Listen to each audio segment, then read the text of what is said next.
Hello friend, स्वागत है फिर से मेरे चैनल दानिश करियर काउंसलिंग में।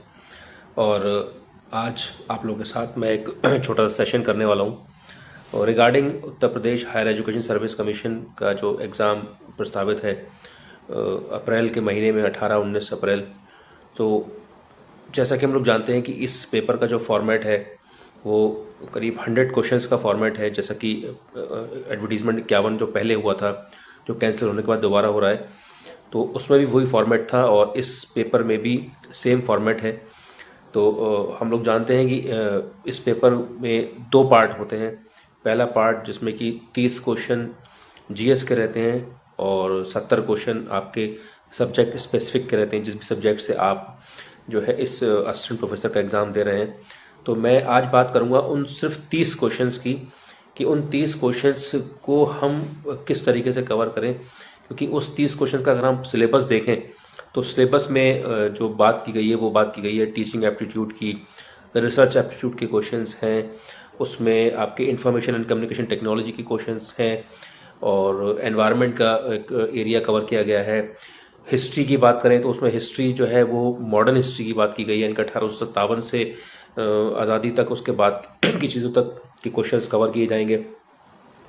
और कुछ करंट अफेयर्स की बात करें तो करंट अफेयर्स में जो करंट टॉपिक्स हैं पॉलिटी का पोर्शन है वो भी रखा गया है और आप देखेंगे उसमें जो भी एनवायरनमेंट के सवाल हैं वो भी आएंगे। तो इस तरीके से करीब 30 क्वेश्चंस का एक पूरा सेट रहता है और आप मान के चलिए उसमें एक सेक्शन एक एक्स्ट्रा रहता है, जैसे जो की है नेशनल एजुकेशन पॉलिसी, उस पर कई बार सवाल स्पेसिफिकली पूछ लिए जाते हैं।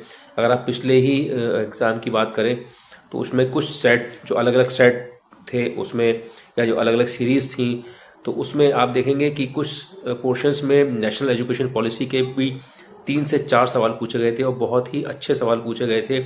तो अगर आप इस एग्ज़ाम की तैयारी कर रहे हैं तो टीचिंग एप्टीट्यूड हो, चाहे रिसर्च एप्टीट्यूड हो, चाहे नेशनल एजुकेशन पॉलिसी हो, 3 से 4 सवाल आप देखिएगा हर सेक्शन के रहते हैं। और जो इंडियन पॉलिटी पूछी गई थी, इंडियन पॉलिटी भी बहुत ज़्यादा टफ तो मैं नहीं कहूँगा, लेकिन उसमें कुछ 2-3 सवाल आर्टिकल्स से पूछे गए थे। तो अगर आप आर्टिकल्स को पढ़ लें अच्छे से कि कौन सा आर्टिकल क्या बात कर रहा है, किस चीज़ के बारे में बात कर रहा है, तो उन आर्टिकल से भी आपके क्वेश्चंस 2 से 3 क्वेश्चन आराम से मिल जाएंगे आपको। और रही बात न्यू एजुकेशन पॉलिसी की, तो उसमें भी 3 से 4 सवाल मिल जाते हैं जिनका आना श्योर रहता है। इंफॉर्मेशन एंड कम्युनिकेशन टेक्नोलॉजी की बात करें उसमें भी 4 से 5 सवाल रहते हैं। तो आप ये मान के चलिए हर सेक्शन से 4 से 5 सवाल रहते हैं। लेकिन सबसे ज़्यादा जो दिक्कत लोगों को होती है, जैसे जो लोग काफ़ी समय से तैयारी से दूर हैं, तो उनको दिक्कत सबसे ज़्यादा होती है हिस्ट्री के पोर्शन में और इंडियन पॉलिटी के पोर्शन में ख़ास तौर पे।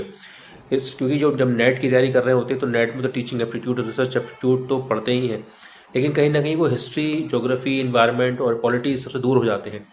तो सबसे ज़्यादा फोकस आपको रखना है इन 30 क्वेश्चन में। आप अपना टाइम डिवोट करें हिस्ट्री, पॉलिटी और जो इन्वायरमेंट के पोर्शन पे, जिससे कि आपके सवाल गलत ना हो। ठीक है। रही बात करंट अफेयर्स की, तो करंट अफेयर्स में भी आप देखेंगे कि पिछली बार भी देखा होगा आपने, कुछ अवार्ड्स के ऊपर सवाल पूछे गए थे, जैसे कि ऑस्कर हो गया या आपका नोबेल प्राइज़ हो गया या खेल रत्न अवार्ड है या जो भी नेशनल अवार्ड्स हैं आप देखिएगा फिल्मों को लेके या स्पोर्ट्स को लेके।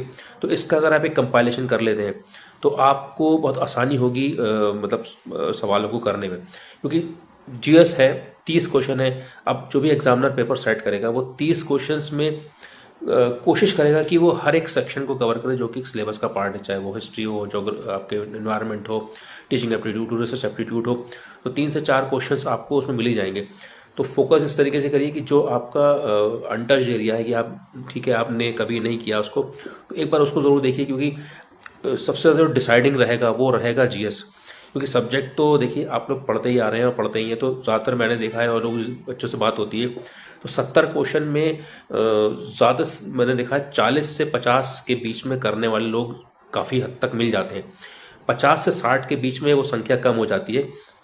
40 से 50 के बीच में स्कोर काफ़ी बच्चों का रहता है। तो अगर आप मानिए, अगर मान के चलिएगा 45 से 50 के बीच में अगर आप सब्जेक्ट में स्कोर कर रहे हैं और अगर आपके जीएस में जो है करीब 25 क्वेश्चन तक अगर आपके सही हो जाते हैं, 24, 25, 26 क्वेश्चन तक अगर सही हो जाते हैं, तो आप अगर आप उधर मान के चलिए उधर 45 और इधर 25, तो करीब 70 से 75 क्वेश्चन के बीच में आपका स्कोर रह जाता है।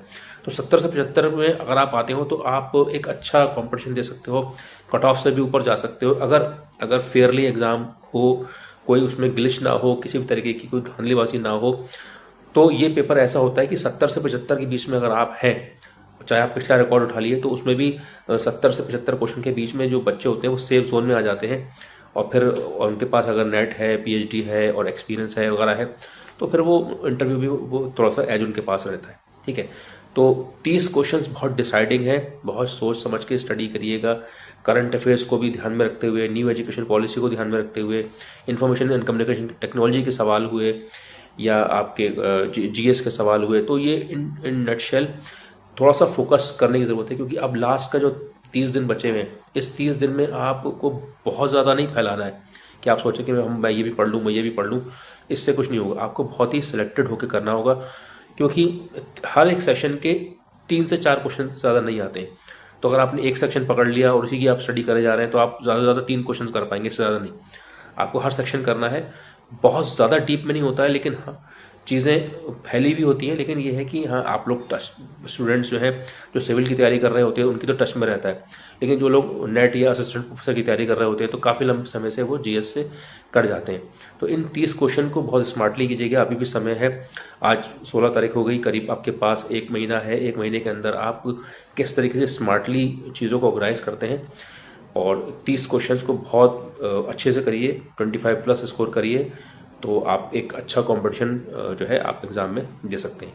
तो ये थोड़ा सा मेरा आज के लिए एडवाइस थी। अगर आपको ये वीडियो अच्छी लगी हो तो उसको ज़रूर लाइक करिएगा, शेयर करिएगा और सब्सक्राइब करिएगा मेरे चैनल दानिश करियर काउंसलिंग।